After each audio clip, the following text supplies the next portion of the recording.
Hello, everyone. We're going live shortly on Twitter, Facebook, and LinkedIn. Welcome to our weekly webinar.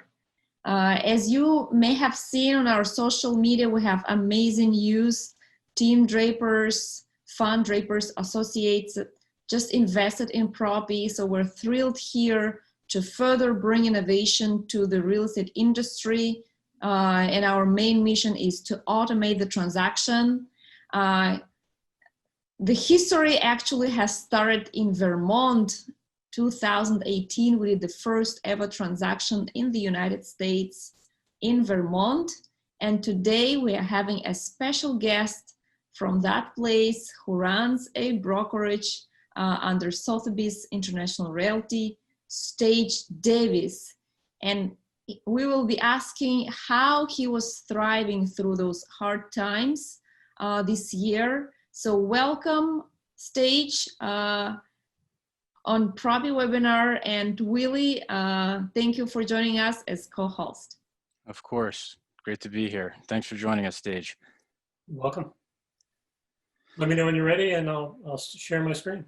So Staige was kind enough to share some slides with us today, and he has a very unique perspective on the pandemic. So Staige, if you want to go ahead and share your screen, and then tell us a little bit about how you guys have been thriving and how your market's been sort of unique throughout this whole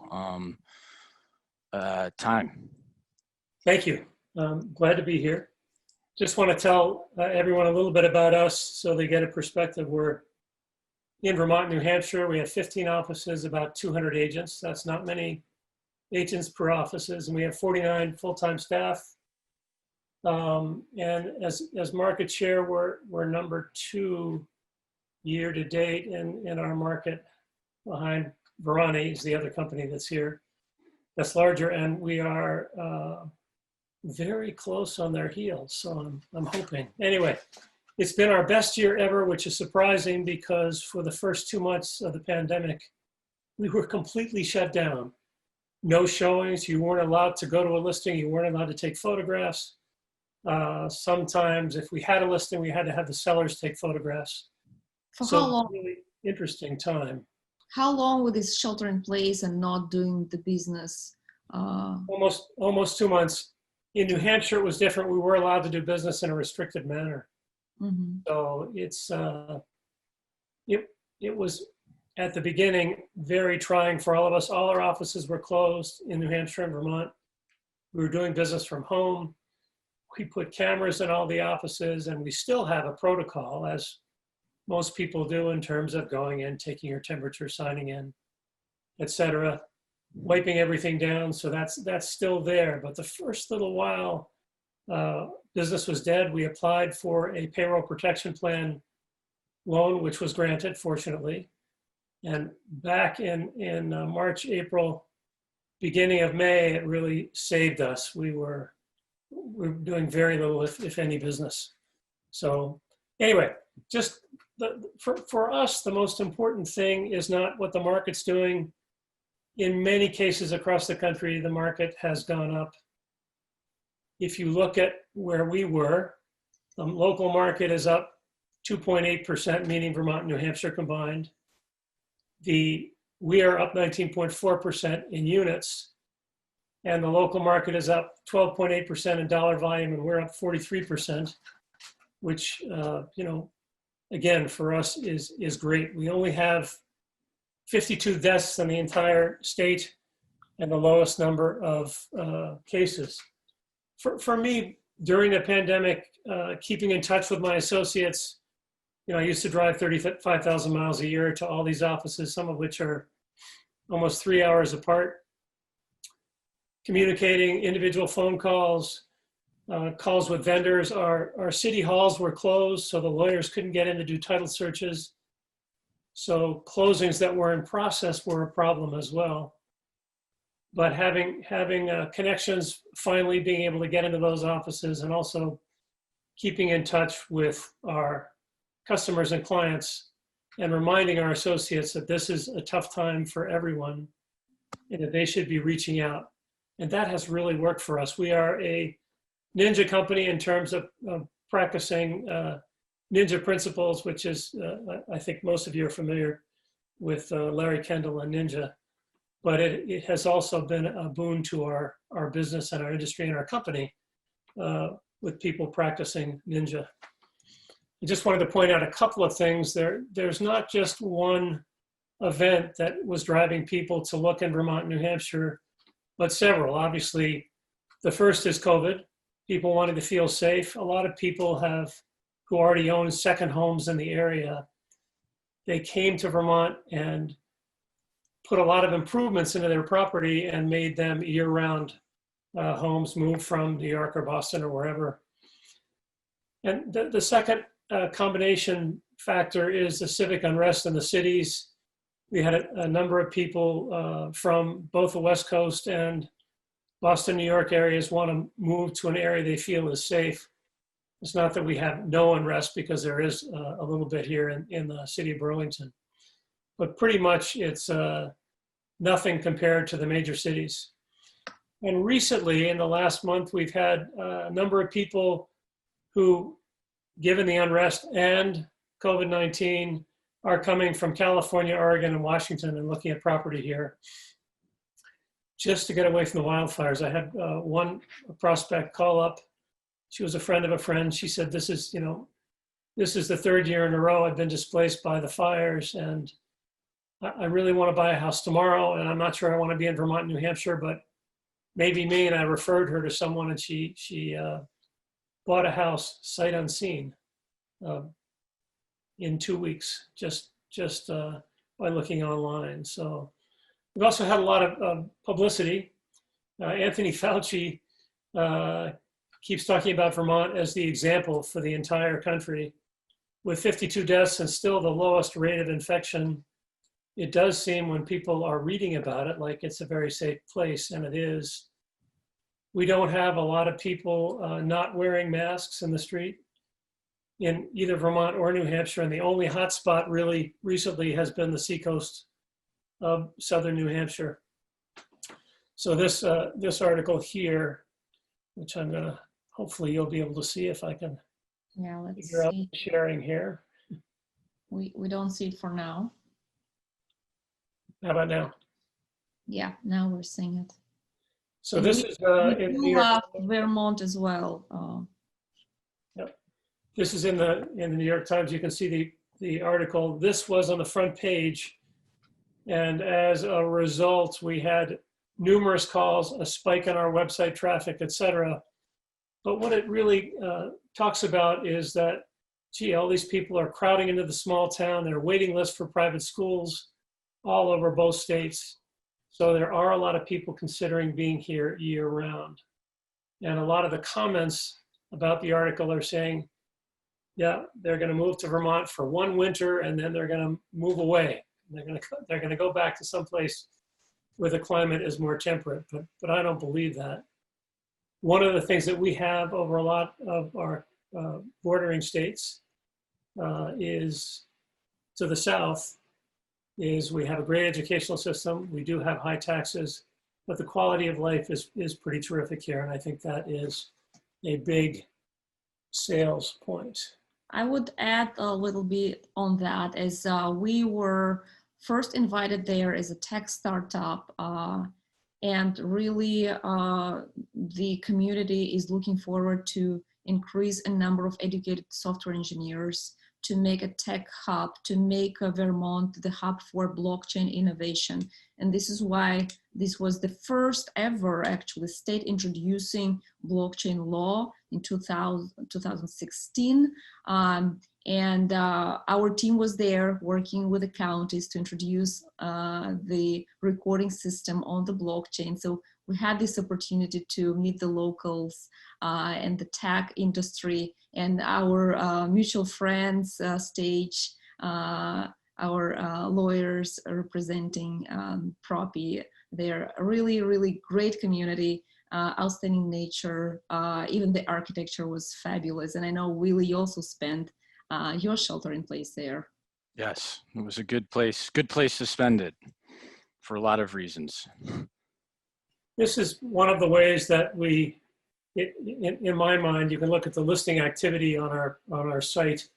The listings viewed today on the site, 22,651, and it shows the most viewed towns, the most viewed listings, and it helps us sometimes to measure where we're going. So right, if you look down below here, these are people who are accessing our site right now, their names, the property they're looking at. We don't use this data because we think it's intrusive. And you can see someone's looking in Windhall. That was the town that was mentioned in the New York Times article. But this is a dashboard we do use, and it is useful for us in terms of search activity.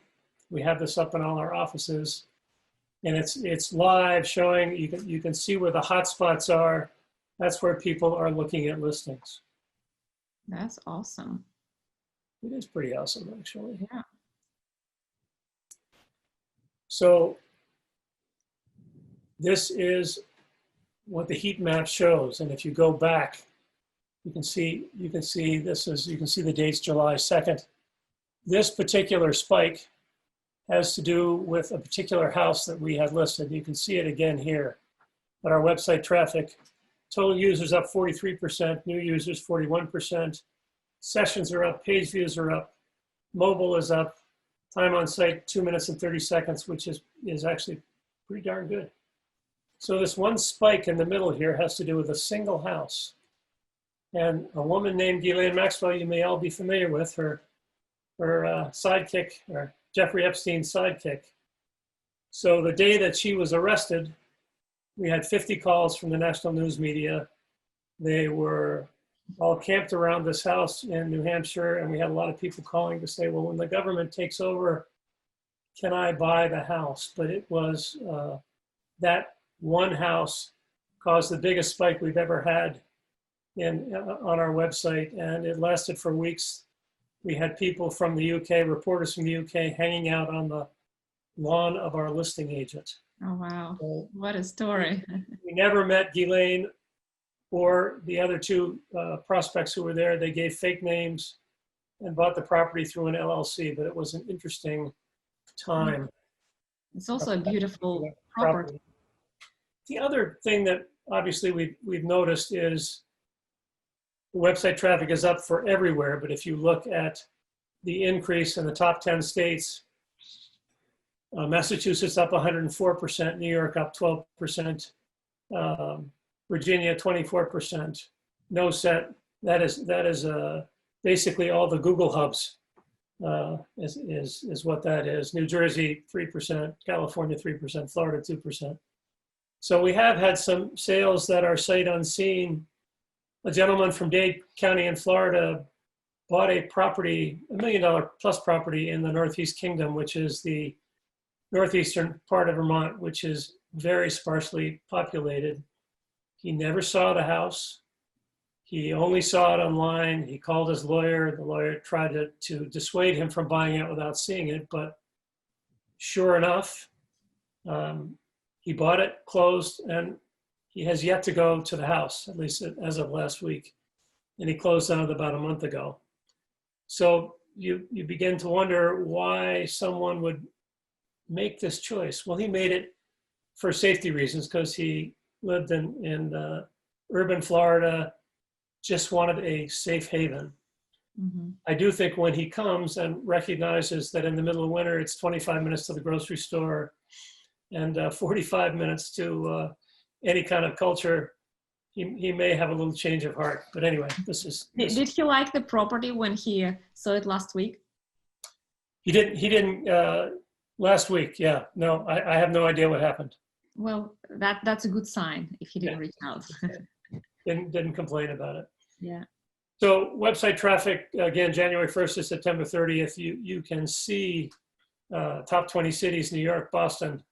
Then you go down Ashburn, North Carolina, Hartford, Connecticut, Washington, Kansas. I don't know what that is, but Portland, Oregon is a Google hub. That's why that's so high. But if you look at our traffic a year ago, it was nothing like this. We didn't have nearly this many people from far away looking at our properties online. I was going to try and show you some of the virtual tours, but I tested this with my marketing director in the office, and the videos did not translate well to Zoom, so I'm not going to try that. But you will have this recorded, and here are some terrific video tours, drone tours, Matterport tours. If you're not familiar with Matterport, that's been a great marketing tool for us in the high end. So we just introduced the LiveChat service to the website. We're generating, they're all vetted leads. We're generating about 30 additional leads per week, and a good combination of listing and sales leads. So the number of leads we're getting more than paid for the service. If you're interested after the meeting, I can fill you in. You could text me or email me. So this is, again, company-wide. Hold on one second here. Company-wide, you look at the leads and the impressions. This is a search activity report that we had. Oops, I think I missed that. Oh. Staige, I have a question here, if you may. So you say that about 20% increase of the traffic overall to Vermont searches. However, you on your website had like a 40% increase. Yeah, so we do a lot of SEM, and you can, I'm going to show you a little bit of that, but you can see where the traffic spikes. This particular valley here is when Google changed some of their rules right at the beginning of August. Can you see the valley that's right here? Mm-hmm. Is when Google changed some of their criteria. So it hurt us until we adjusted a few days later. Again, we have a digital feeder market campaign. This happened to be for Lake Sotheby. We also have them for other areas. You can see what it generated. This is 1,341,000 impressions, 31,917 clicks. And it's really click-through ratio is 2.40%, which is about 4 times the industry average, which is it really has worked out. Spending money in directed places for people who are already predisposed against, again, New York and Boston in this particular case. Boston was 67% of the traffic, and New York 33%. Here's something we've been doing in lieu of print. There's no place to really get the print out, so to speak, in terms of, because we used to do a lot of glossy magazines. So we did what we have, what we call flip books. And we did, patios, we did houses on the water, we did gardens, we did workshops, we did, I'm gonna play one here, but this has been very popular. Let me see if I can share it with you. Yeah, we can see it. So this is what we send out. It's easy to produce. And we're doing about one every 2 or 3 weeks with different themes. Again, patios, interiors, light and bright, fireplaces. So a different one every couple weeks. That's been great in terms of online marketing, and we have hundreds of thousands of people on our email list in aggregate. FlipSnet, that's the service you use to produce yes, those. That's right. Awesome. Yeah, it looks really great. And I guess they also produce analytics. Yeah, they do. They do. I'm only going to do one here if I can get off this page. That is. We spend more time on Facebook than anything else. We have a Pinterest page. We're not getting a lot of leads. And every time we're on Facebook, we're on Instagram. And the campaigns are multiple. The one on the far right here has to do with our benefiting some school children whose school lunch program was canceled, trying to give them some extra food at the end of the day. And this was picked up by Sothebys and publicized. And then again, we do all the holidays. We print our newspaper ads on Facebook, not print, but we put our newspaper ads up on Facebook as well. Congratulates people, and the same thing that everyone does, but we have spent more time and effort on social media, and it has paid off on our website traffic. And I I think the reason we are being successful at this point is because there are so many things we've tried during the pandemic that we didn't try before, so many new things. And we had a new website. Every agent has a website that is part of our website, individual website as well. So let's see here. Just going to talk a little bit about our market and what's happened here. So on this slide, you can see the green at the bottom are sold listings. And this goes back to August of 2016, and it goes through August of 2020. So you can see the red line are pending properties. It's still got a seasonal bent, but you can look and see in August, it's the highest it's been since 2016 or a little more. And you can see that we had 18,000 listings back in August of 16, and now we are below 6,000. So the number of total properties available this month is lowered by 6,108 units, or 51%. As a company, we're seeing the same thing. Every week we've had over 100 new contracts. And last week, I think we had 26 new listings, and that can't go on for a long period of time without us completely running out of things to sell in all of our markets. Average price, I think everybody knows this, it is appreciating and up to 2.3% from last month. So it's interesting, 10.6% from 161 from August of last year. Days on market obviously has a downward trend. We like to take professional photographs of all our listings. Sometimes at this point, we can't even get there. People hear it's coming on the market. We had a sale from California. There were, I think, 12 showings scheduled. One person made an offer above the asking price cash closing when the seller wanted to close before they even saw it. No one had been in the house. They saw a few pictures and made an offer. That house was on Lake Champlain. Staige, for the houses that do actually make it to market, in the early days of COVID, how were you getting the photos done and being able to market those without being able to access them? You know, in New Hampshire, we weren't. And the only thing we were allowed to do in Vermont, which really is against every bone in your body as a realtor, is to get the sellers to take some photographs, or to have the sellers scan some photographs, or send us some digital photographs. That really was the only way to get photographs. In addition, I mean, everybody's learned to do business online. We do all our contracts, some on iPhones, some on iPads, some on computers, but pretty much all our legal work is now done online, and it's universally accepted. At the beginning, we would have closings in the parking lot of law firms, and people would come out and hand paperwork through the windows with gloves and masks on. Now that's changed a little bit, but everything is still pretty much virtual. We're seeing the sold price is up 14% from August of 2019. This is the entire market. That's a very healthy price increase. Obviously, it's a seller's market. You look at the months of inventory in August of 2020 over here, it is the lowest it has ever been. So we are pretty much at under 2 months based on closed sales of inventory in August of 2020. It's oops, excuse me.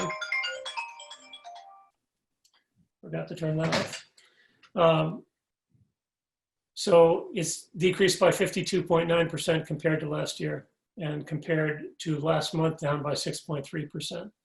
So do you think the reason is still that sellers are afraid to be on the market and their homes to be accessed?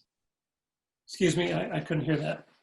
Do you think that this lack of inventory that is decreasing, I mean, the lack is increasing, we have less and less inventory available, and because one of the reasons is we don't have enough construction, but the other reason is sellers are practically are afraid to list their homes and their places to be visited, so they're waiting for better times.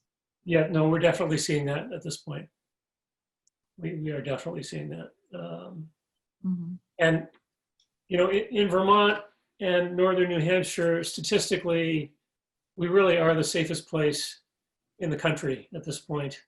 So we are having lots of individual conversations with sellers and also with people who were just slightly thinking of selling, because in the history of our market, and Vermont has not had many booms in the market. In the history of our market, I've never seen it like this. We usually have only a slight boom when the rest of the country has a major boom, because we are so strict in terms of our development regulations.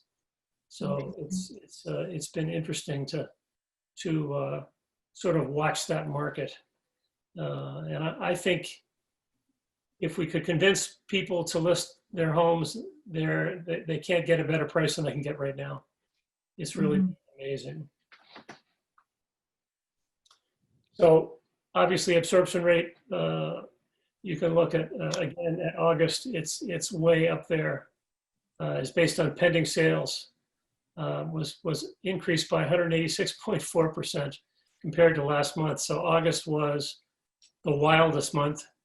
And our accounting team, which has 5 people in it, has been, you know, there till 9 at night, just trying to process. And the lawyers here getting a home inspection is very difficult. It's sometimes weeks out. You know, sometimes getting through the mortgage process has been 6 weeks or longer in this particular time. I thought I would just touch on the $1 million+ market. It's obviously not as robust, but still, if you look in August, property sales were up 97.8% from August in 2019. And you can see this is in both states, 600 and some listings back in September of 18, about the same number in middle of summer in 19. You look now, it has decreased substantially. But this red line here is the pending property sales, and it's never been higher in the history of keeping this data. So it's been pretty amazing. Yeah, that's a significant spike. Staige, in the $1 million+ price range, are those people like the gentleman you described earlier on, who's buying it just out of safety so that if need be, he can go there? Or are these people that are purchasing and moving there to raise a family and live full time? As I said, we talked about this. There's a private school near where you live in Vermont, Burton, that is full to the brim and has a waiting list. So there are people buying homes, and it's an expensive private school. There are people buying homes because they plan to move here, and they don't have, at least the plan is for them not to go back to the urban area they came from. So that's a lot of the marketplace. It's been interesting to watch. Again, days on the market. In the $1 million+ range, it hasn't decreased as much as it has in the rest of the market, but we're right at about 120 days, which is a lot lower than it used to be. Average for sale price is appreciating. Average for sale price in August was $2 million+, up 6.6%. The sold price is the same. Average sold price in August, $1.6 million, up 5.5%. But again, the delta between the average sold price and average list price is pretty high. What was this spike in 2018? The spike in 18? Yeah. You know, it could be just that a few houses happened to close that month, a few more than normal. That market is very small compared to the rest of the market. Makes sense. Again, it's a neutral market, but you look at the months of inventory based on closed sales, and it is 5 months, which is the lowest it has ever been. And this says a neutral market absorption rate measures the inverse of months of inventory. How much of the current active listings that a percentage are being absorbed each month? So again, you look at August and it's huge. The most $1 million homes ever sold during that time. I'd be happy to take questions. Let's see, what else do I have to impart here? Yeah, we have one question. Okay. From Gwyneth Ardale. She's curious about the conversion rates to signed contracts. You know, we are not having a lot of fall throughs, and I think part of that has to do with the fact that there's so much demand that once somebody, I mean, sometimes we're having, I think last week we had 25 showings on a property, wasn't our listing, that was a little underpriced in one weekend and lots of offers. So people are learning that if they don't make a good offer the first time around, they may not have been able to buy a house with their first few tries. So at this point, they are absolutely seem to be committed. We've had a few fall through because of inspections, but really it's no different than any other time. Awesome. Staige, do you have something else on your presentation, or No, we share it? Yeah, so that we can stop sharing and see you. Yeah. Awesome. Yeah, now we can see you better. Fantastic. Well, that was an amazing presentation and story, very metric driven, which I absolutely love. And Staige, we also want to learn a little bit more about your thoughts on automation of the transaction, because you just told us about a number of closings where the buyers even didn't see their houses. So do you already use e-notarization? What do you think about transaction automation and closing? So at the time, I mean, during this time, we absolutely feel like we should have full videos taken. But we have had showings on FaceTime. I mean, numerous showings on FaceTime when people can't make it here, because we still have a very strict quarantine rule. In Vermont, it's stricter than New Hampshire. If the county you come from on the East Coast, north of New Jersey, has less than 400 cases per million, you can travel to Vermont without stopping and not quarantine. If it has over 4 million, you must quarantine for 2 weeks. So there's still a lot of restriction. And the market in New Hampshire surged ahead of Vermont very quickly when our market was completely shut down. So I think for us, you know, we're using .loop. It was adopted by both boards of realtors for New Hampshire and Vermont. Took a while for everyone to get used to it, mostly the buyers and sellers. But I think now it's pretty much universally accepted. And in terms of closing, I think your product is going to help people in the future to get there faster in a more efficient and secure way. So you didn't tell everybody, but we were hoping to be the first involved in the first sale in Vermont for you all, and didn't end up working out, but we're delighted to see the law passed and glad you have a presence here. Thank you, Staige. Yeah, that was a very interesting time when we were looking for the first ever brokerage and agent to utilize Propy to make this first transaction. And we're so happy that you were considering that because indeed it was a hesitant moment how the regulation would look at such a transaction. But at the end of the day, it was all positive, and we're looking forward to still working with you in Vermont and contribute to the closings online in your area. Yes, someone asked the question, how did we, in your chat, how do we get such a large mailing list? It's the aggregate of the associates' mailing lists. And they choose and they manage, and when they go, they take their list with them. But it's all part of, we use MoxieWorks. We have our own customized MoxieWorks system. We use Engage. And we also have a customized CMA buyer tour presentation that's done by MoxieWorks called Present. And we spent a lot of time customizing that piece too. The other thing that's helped us during this time is the brand. We were Sothebys back in the 80s before they were a franchise. And 10 years after they became a franchise, we decided to come back, and it really has been a very positive step for us in terms of brand recognition, during this time when so many people from out of state are looking at the website, Sothebys has really helped to bring traffic to the website and customers and clients to us. Fantastic. Staige, speaking about Sotheby's, I know we talked about this a little yesterday. You know, they have very strict Q&A and they want to make sure there's consistency across, you know, their different franchises.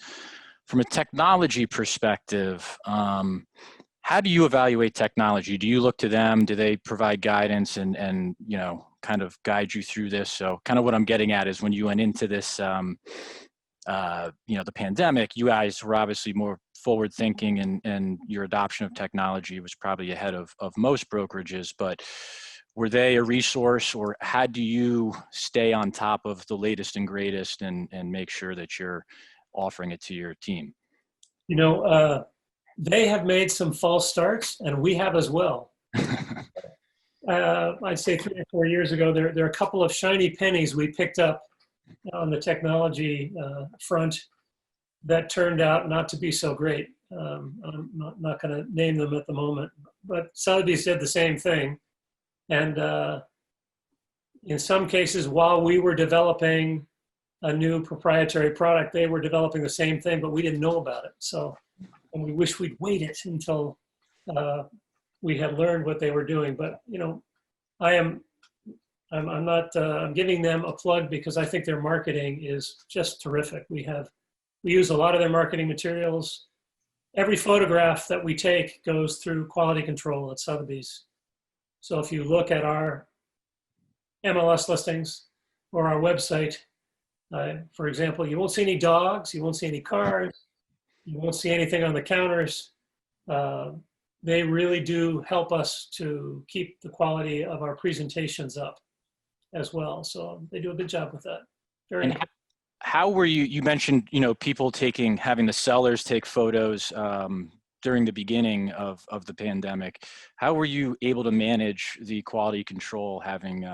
We didn't, and we weren't taking a lot of listings. Yep. We were having very few sales. The demand was there, and we would have people call us up and say, well, what do you mean you won't show me a property if I don't quarantine? I'll call your competitor. We said, fine, go ahead. I'll call the competition. And it really has worked out for us. And we also kept in touch with our associates by having town halls in which we both talked about COVID and the marketplace. And we've been so busy, we now only have them once a month, but we were having them once a week. And we still have office meetings for all 15 individual offices. Now they're all on Zoom, and sometimes at the end of the day, 4 or 5 Zoom meetings later, it's a little tiresome.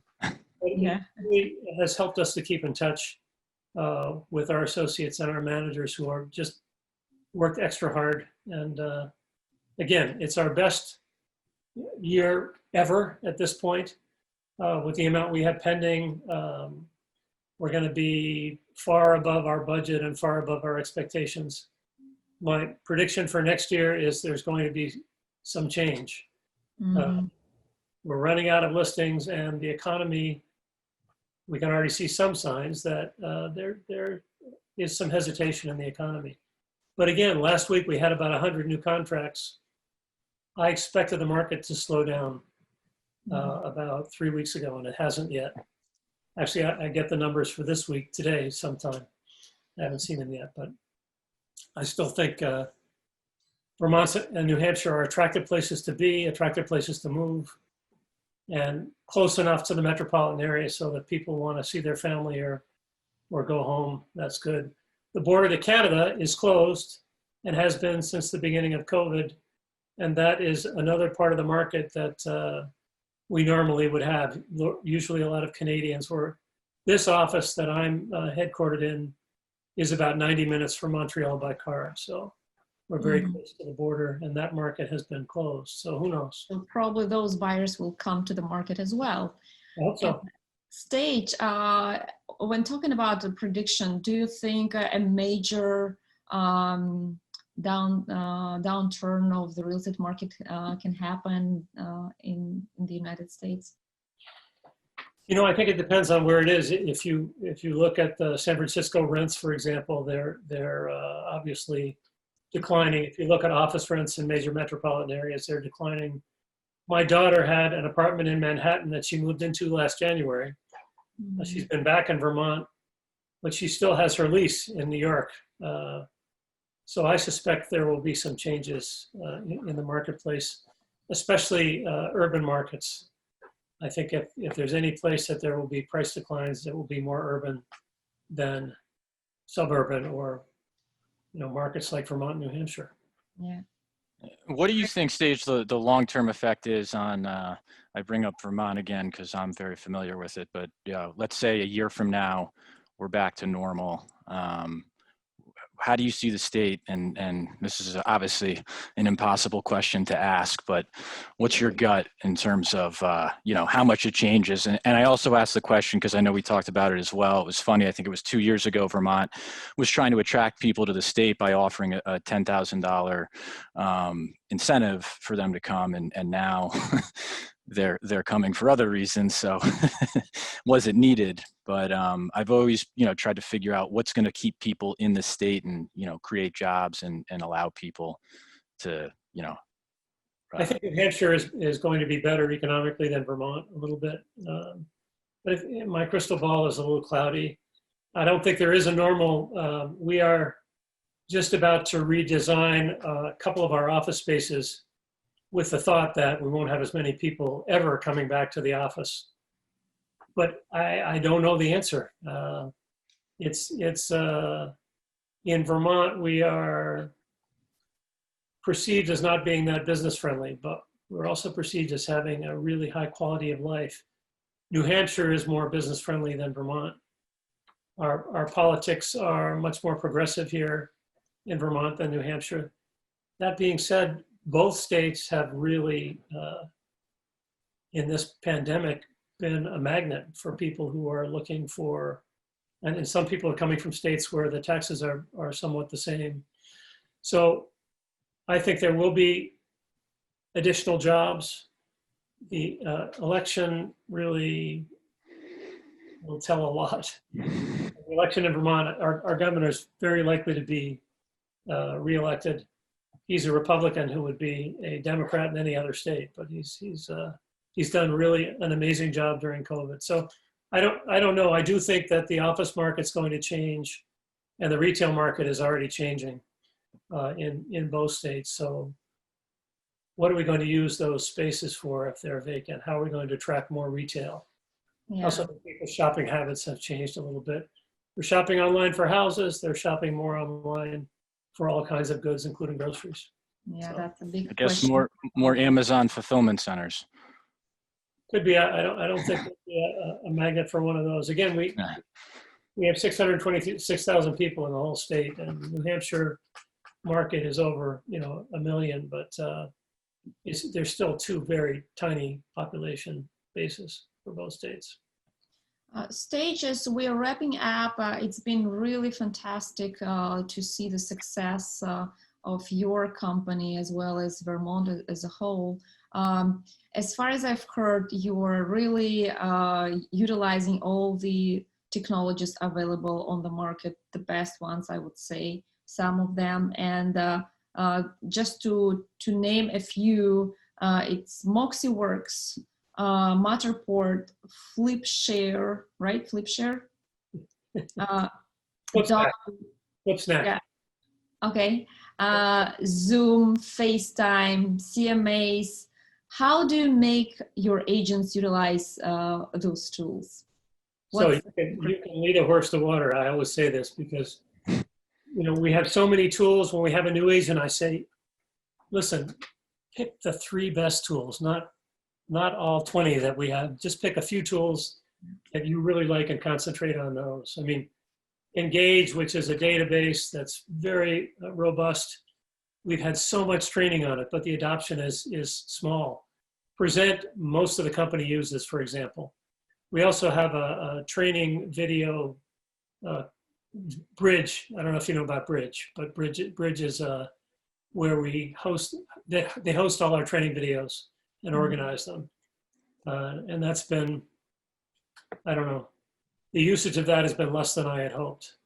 But I think training agents to, again, we use Ninja as a training platform. I've been to most of the real estate platforms in my long career. I think Ninja is by far the best because it allows you to be yourself and use your human relation skills to build your business. Fantastic. Oh, yeah, the other thing that I think has been great for us is having colleagues around the country to call on. I belong to a CEO group that's hosted by a guy named Steve Murray, who runs Real Trends. And there are about 20 CEOs from around the country. We meet twice a year and critique each other's firms. But the more important part is that we get to call each other during COVID. If I have a new idea, I can run it by 20 people who are running companies smaller or larger than mine. It's they're not in competing markets, and it's really been a terrific opportunity. And lots of CEO groups are out there. So if you're not in one, you should join one. They're really great. Thank you. Thank you. That's a great advice. Awesome. Well, final thoughts. My final thoughts really are, to thank you for having me, but also to thank the people that support the firm, all the agents, all the employees. It's been a really robust and challenging time. And for a lot of people, the stress of COVID plus the stress of a lot of work has taken a lot of strength and a good sense of humor to get through it. But so my advice would be make hay while the sun shines, because I'm not sure how long this is going to last, this fantastic market. And thank you for having me. I appreciate it. Thank you, Staige. Yeah, that was fantastic. We've learned a lot. Looking forward to following your success further. Thank you. Bye-bye, Staige. Thanks again, Staige.